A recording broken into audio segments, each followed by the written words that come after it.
How's everyone doing today? More ramblings of a short, fat, bald guy. Today, going to be a little different. Going to ramble a bit about TV. Not the news, nothing like that. I'm talking television, TV shows.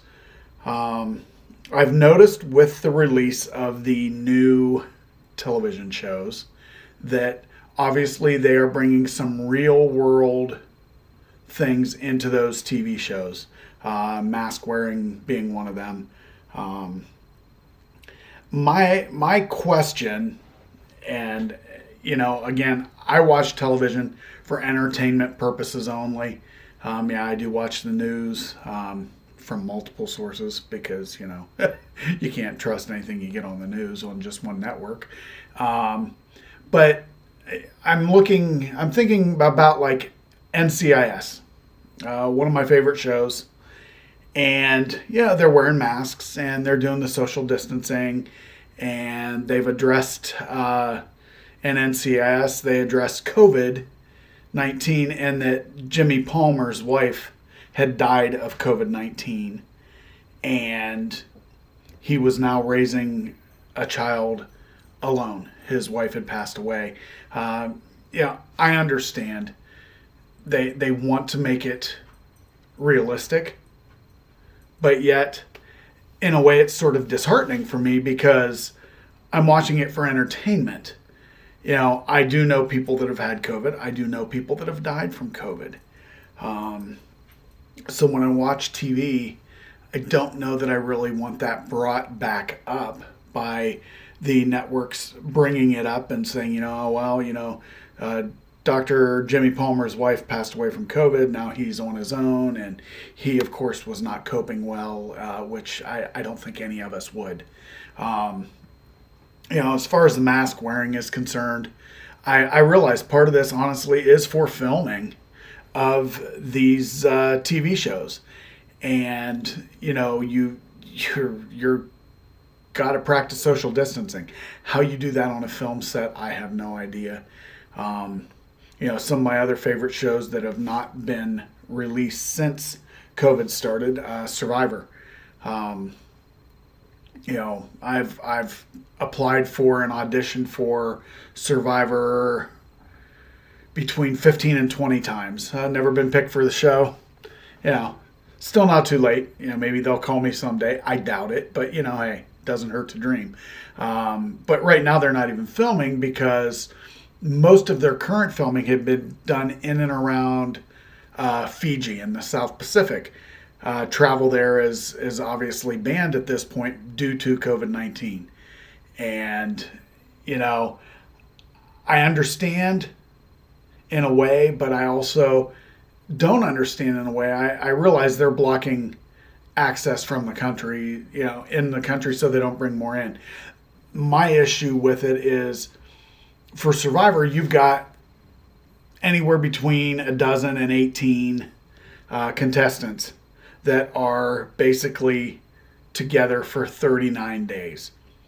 They actually are there longer than that. They get there a week to 10 days prior and prepare. They learn about the area and, what's poisonous, what isn't, what they can and can't do. As far as the environment is concerned, some of you that have watched the show since the beginning, the Barrier Reef, Australia, one of the contestants took a piece of coral from the Barrier Reef, which is a big no-no. And so, as the show has evolved, they've gone ahead and talked with the contestants about what you can and can't do. So the people on Survivor, if they're putting them on an island along with the crew, and they have no other contact with anyone else,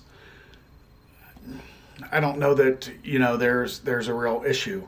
But again, I'm not a foreign country having people from the United States come in that could potentially be carrying COVID. I guess the other option would be to quarantine them for 30 days prior to the start of the show, where they would have no contact with anyone, and that would include the cast and crew. So I don't know. I haven't really seen big change like in game shows. I know Jeopardy has been filmed since. The people are obviously spaced apart and they have barriers between them and all that.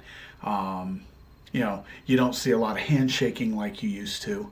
Um, People aren't hugging each other, things like that. And, it's, again, sort of disheartening that we've come to that.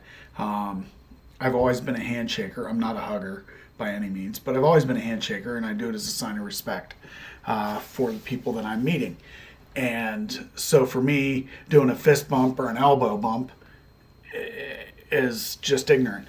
I would rather shake your hand and then have you sanitize if you're concerned that I could be passing something on to you, and I would do the same, as opposed to doing nothing or a fist bump or an elbow bump or whatever. Um, the game shows. I'm reading Alex Trebek's book right now. Um, you get a chance, read the book. It's actually a very interesting look into his life. Basically, each section, and each section is very short, is a remembrance of his life. From the time he was a child growing up.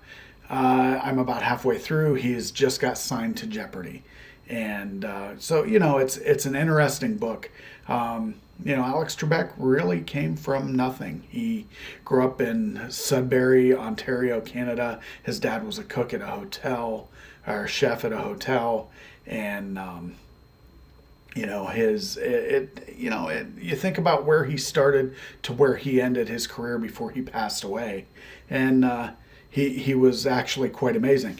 That's another game show that I've actually auditioned for a couple of times and made it to the final cut.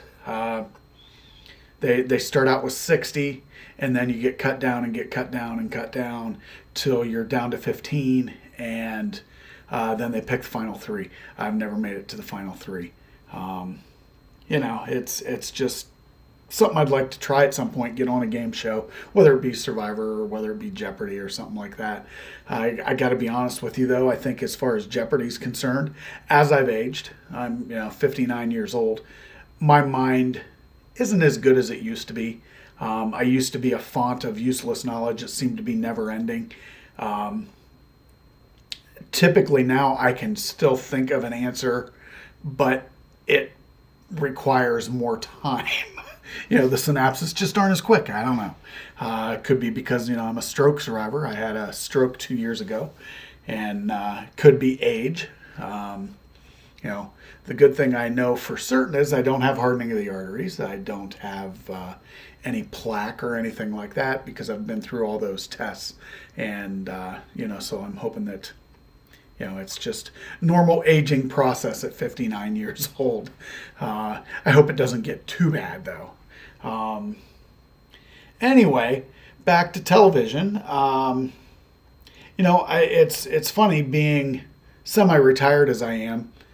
I watch more TV than I ever have, but not really. It's on, but I also read. I scroll my phone, my iPad, my computer. I'm on my laptop. Over here to my right is a television. I don't have it on right now, obviously, because I'm recording. But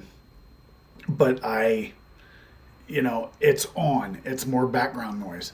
The other thing that I've found that I do is I listen to more music now. Some days I just don't feel like having the TV on, and I'll listen to music. And my devices from Amazon, who I will not say her name because she's sitting here on my desk and I don't want her to talk. I can stream my XM radio to it. I can ask her to play my favorite groups, whatever they may be, and it actually is very nice. I've got those devices all over my home, and I know a lot of the conspiracy people out there, they're listening to everything you say.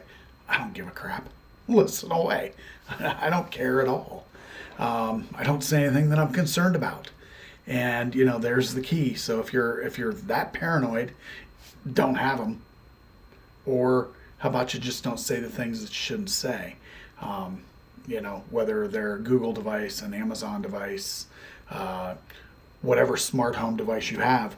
I'm 59, like I said, and my home is very automated. Um, I have multiple lights within the home that are voice controlled. I have these devices all throughout the house, and they're all connected as speakers, so I can have whole home stereo sound. And you know what? I like it. The other thing that I can do on some of them is I can actually view TV if I want to. But it's just it's a different time now, and I'm watch TV. I noticed a lot of my shows that I like to watch are delayed. There's some new good shows out. Resident Alien on Sci-Fi is just hilarious. You get a chance, watch it. It is just hilarious, hilariously funny. Probably won't make it. It's a sci-fi show on the Sci-Fi Network, so it probably won't make it. There's a couple of new ones coming out. I know Debris, another science fiction type show. I believe it's coming out on NBC. That looks like a good show. Snowpiercer on, it's either TBS or TNT. I think it's TNT. Snowpiercer is very good. But they're entertainment, and that's where I guess I'm at with it. They're entertainment. I don't know that I want the horrors of the last year, which it's been almost a year now since the whole COVID thing started. Actually, it has been a year since the whole COVID thing started. It's entertainment. So, whatever networks listen to me or view my podcast, which I know isn't any, but if you do, it's entertainment. Don't keep throwing COVID in our face. Again, it's entertainment. I watch it for entertainment purposes. I know COVID's out there. We all do. Some people I know don't believe it still, but that's up to them. Anyway, that's all I got to say today. It's about 12 minutes, a little long, sort of rambling. Again, that's why it's called Ramblings of a Short, Fat, Bald Guy. So, hey, you guys all have a good one. Take care of yourselves.